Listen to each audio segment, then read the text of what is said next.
नमस्कार दोस्तों।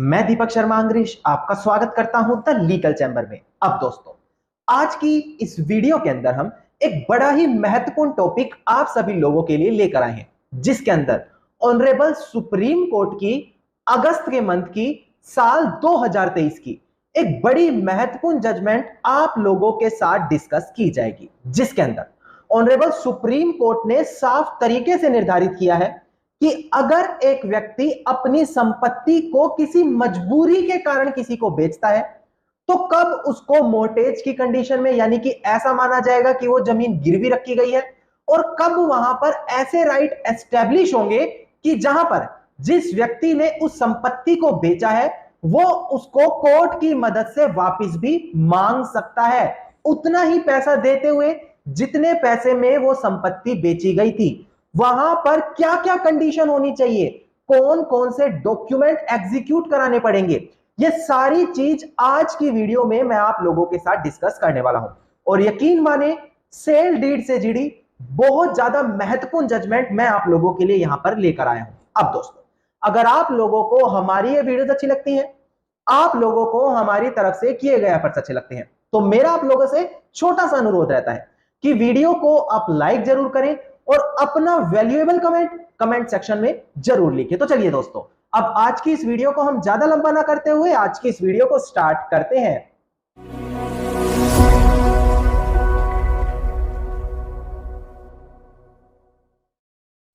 अब देखिए दोस्तों, सबसे पहले वीडियो की स्टार्टिंग में एक इंपॉर्टेंट इंफॉर्मेशन आपके साथ शेयर कर ली जाए। अगर आप लोगों की कोई भी लीगल समस्या है, आप लोग हमारे थ्रू पर्सनली कंसल्टेशन यानी कि लीगल एडवाइस लेना चाहते हैं, तो डिस्क्रिप्शन में आप लोगों को एक नंबर दिया है, उस नंबर पर आप कॉल करके अपनी कॉल बुक कराकर डायरेक्टली हमारे थ्रू भी कंसल्टेशन कर सकते हैं। अब दोस्तों, हम बढ़ते हैं अपनी आज की इस वीडियो की ओर। देखिए, सबसे पहले वीडियो की स्टार्टिंग में मैं आपको ट्रांसफर ऑफ प्रॉपर्टी एक्ट के सेक्शन नंबर 58 के क्लोज सी को क्लियर करूंगा, जिसके अंदर मोर्टेज बाय कंडीशन सेल के बारे में डिफाइन किया गया है। यानी कि बहुत से लोग हमसे कॉल पर भी इस चीज के बारे में कंसल्ट करते हैं कि सर, हमने बहुत सालों पहले मजबूरनवश कुछ पैसों के अभाव में अपनी संपत्ति किसी के पास गिरवी रखी थी, और जब हम उनसे अब वो अपनी संपत्ति वापस मांग रहे हैं, उनका पैसा लौटा रहे हैं, तो उनका कहना है कि आपकी ये संपत्ति वापस नहीं होगी, क्योंकि हमने तो इस संपत्ति को खरीदा था, ना कि गिरवी रखा था। तो अब सर, ऐसी कंडीशन में उसको क्या सेल डीड माना जाएगा प्रॉपर, या उसको मोर्टेज गिरवी रखा हुआ माना जाएगा? ये चीज मैं आपको इस रेलिवेंट प्रोविजन के साथ क्लियर करूंगा, साथ ही साथ ऑनरेबल सुप्रीम कोर्ट की जजमेंट के साथ क्लियर करूंगा। इसके बाद आपको क्लियर किया जाएगा कि अगर आप लोग अपनी संपत्ति बेच रहे हैं और आप चाहते हैं कि कुछ सालों के बाद हम अपनी ये संपत्ति वापस खरीद लें, तो आपको एक रिकन्वीनियंस डीड किस तरीके से बनानी होगी ताकि वो संपत्ति आप वापस पा सकें। अब दोस्तों, सबसे पहले transfer of property act section number 58 सब क्लोज सी पर ध्यान दीजिए आप।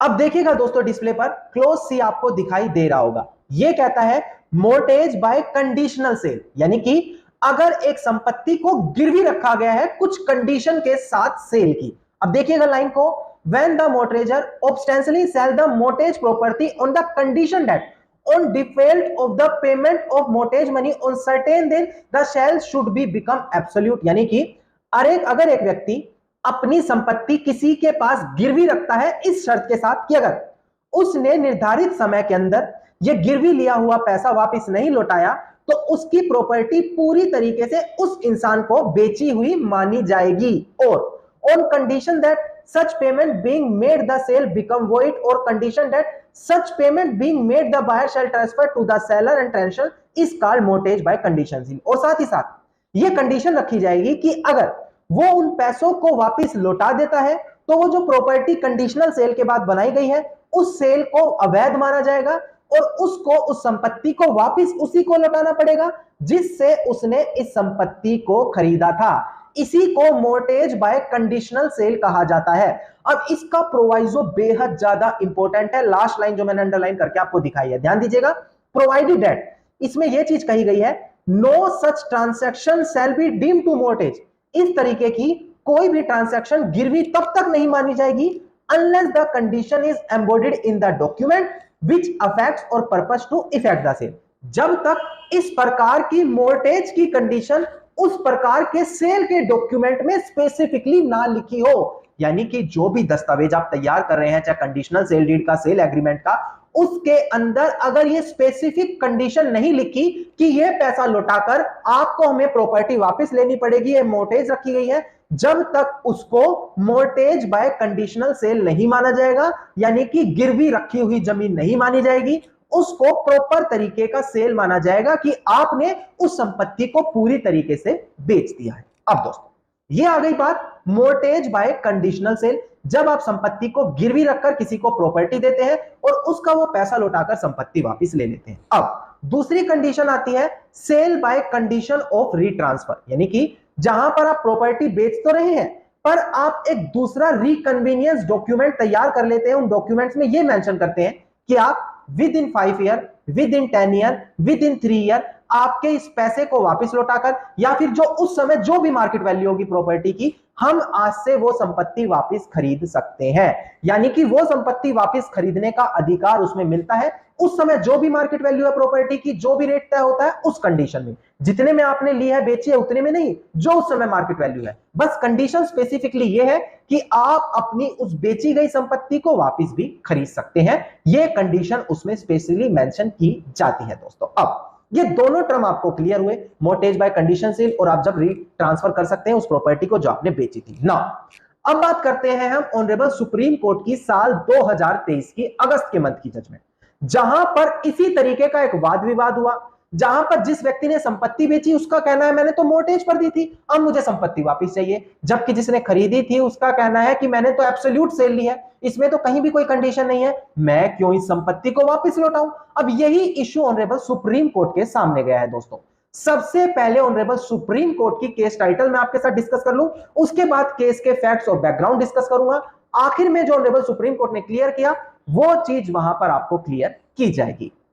अब दोस्तों, डिस्प्ले पर आपको केस टाइटल साफ साफ दिखाई दे रहा होगा। हमारा केस टाइटल है Prakash dead by legal representative, जो प्रेजेंट केस में अपीलियंट है, versus G Aradhya and others, जो प्रेजेंट केस में रिस्पोंडेंट है। इसका सिविल अपील नंबर देखिएगा 706 ऑफ 2015 और डेट ऑफ जजमेंट है 18 अगस्त साल 2023, यानी कि इसी मंथ की लेटेस्ट जजमेंट आप लोगों के लिए सर्च करके हम लेकर आए हैं। तो इसीलिए मेरा आप लोगों से अनुरोध रहता है कि मैं अगर आपको लेटेस्ट अपडेट प्रोवाइड करा रहा हूं तो आप वीडियो को लाइक और अपना वैल्यूएबल कमेंट जरूर कीजिए दोस्तों। अब दोस्तों, केस के फैक्ट और बैकग्राउंड में आपको क्लियर कर देता हूं। देखिए, साल 1963 जब अपीलियंट के फादर ने एक प्रॉपर्टी परचेज की अपीलियंट के नाम से, यानी कि जो प्रेजेंट केस में अपीलियंट है उसके नाम से एक प्रॉपर्टी खरीदी गई है उनके फादर की तरफ से। अब ठीक 10 साल बाद, यानी कि साल 1973 में अपीलियंट के फादर ने उस प्रॉपर्टी को बेचने का फैसला किया मात्र 5,000 रुपए में। उनका कहना था कि अपना जो मेरा बच्चा है, यानी कि अपीलियंट है, उनकी परवरिश के लिए, उसकी स्टडी एक्सपेंस के लिए मुझे ये प्रॉपर्टी बेचनी पड़ रही है। ये कंडीशन उसमें लिखी गई थी, ये सिचुएशन उसमें मेंशन की गई थी। नाउ, जिस दिन ये रजिस्टर्ड सेल डीड बनाई गई उसी दिन एक अनरजिस्टर्ड रिकन्वीनियंस एग्रीमेंट बनाया गया है। उसमें यही टर्म मेंशन की है कि 5 सालों के भीतर हम जो आपसे पैसा ले रहे हैं 5,000 रुपए, ये आपको वापस लौटा देंगे और आपको हमें ये संपत्ति वापस देनी पड़ेगी। यानी कि दोस्तों, जो दूसरा दस्तावेज बनाया गया है जो रजिस्टर्ड भी नहीं है, ध्यान दीजिएगा, उसमें यह कंडीशन है कि हाँ, हम आपको जो 5,000 रुपए में संपत्ति बेच रहे हैं, हम 5 सालों के भीतर आपको ये आपका पैसा लौटाकर आपसे संपत्ति वापस खरीद लेंगे। अब दोस्तों, इसके 5 सालों के भीतर, यानी कि जब साल 1973 में प्रॉपर्टी बेची गई तो 5 साल कंप्लीट होने से पहले ही साल 1978 में जो अपीलियंट के फादर थे उन्होंने नोटिस भेजा है सेलर के पास कि आप हमारी ये संपत्ति वापस लौटा दीजिए, हमारे पास पैसों का अरेंजमेंट हो गया है, हम आपके पैसे देने के लिए रेडी हैं। अब उनका ये जवाब जो सेलर है उन्होंने ऐसे दिया कि हम आपको ये संपत्ति क्यों वापस लौटाएं, हमने तो ये प्रॉपर एब्सोल्यूट सेल के माध्यम से खरीदी है, ना कि कोई मोर्टेज के माध्यम से। यानी कि उनका कहना है कि आपने कोई गिरवी थोड़ी रखाई है, हमने तो प्रॉपर सेल डीड बनाई है जिसके बाद ये संपत्ति हमने आपसे खरीदी है। अब आपके पास ये अधिकार नहीं बनता कि आप हमसे ये संपत्ति खरीद सके। अब दोस्तों, यहां पर अपीलिएंट के फादर ने यह केस सबसे पहले ट्रायल कोर्ट के सामने रखा, जहां पर ट्रायल कोर्ट ने अपीलिएंट के खिलाफ में फैसला दिया। उसके बाद यह मैटर आगे अपीलिएंट कोर्ट में गया, फिर आगे हाई कोर्ट में गया, और हर जगह अपीलिएंट को निराशा हाथ लगी। अब दोस्तों यह मैटर ऑनरेबल सुप्रीम कोर्ट के सामने आता है।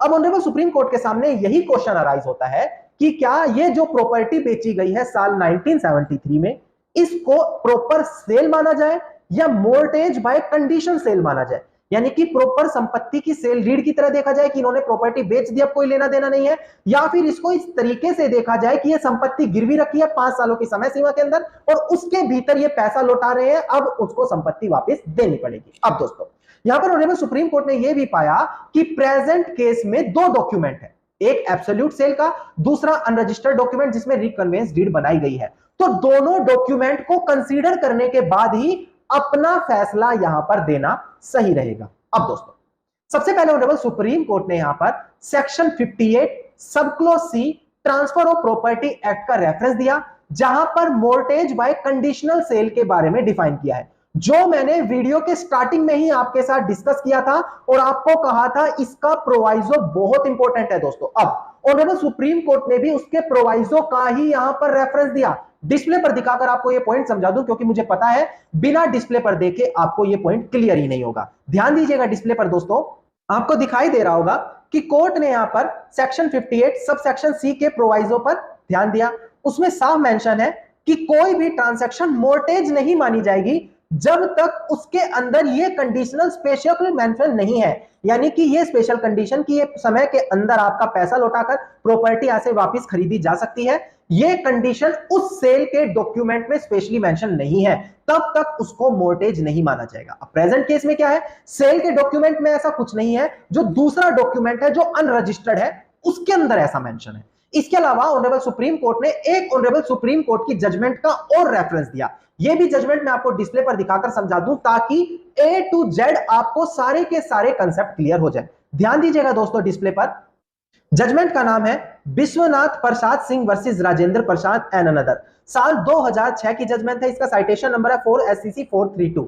यहां पर ऑनरेबल सुप्रीम कोर्ट ने क्या हेल्ड किया था देखिएगा, अब bare perusal of the said provision clearly showed that, यानी कि सेक्शन 58 की हम बात करें, mortgage by conditional sale must be evidence by one document, यानी कि अगर कोई गिरवी रख रहा है संपत्ति को कंडीशनल सेल के साथ, तो केवल एक ही दस्तावेज के अंदर सारा हो सब कुछ होना चाहिए, सभी कंडीशन मेंशन होनी चाहिए। जबकि अगर कोई कंडीशनल सेल बना रहा है कि रीट्रांसफर आपको करनी पड़ेगी प्रॉपर्टी मुझे ही, तो वहां पर एक से ज्यादा डॉक्यूमेंट हो सकते हैं।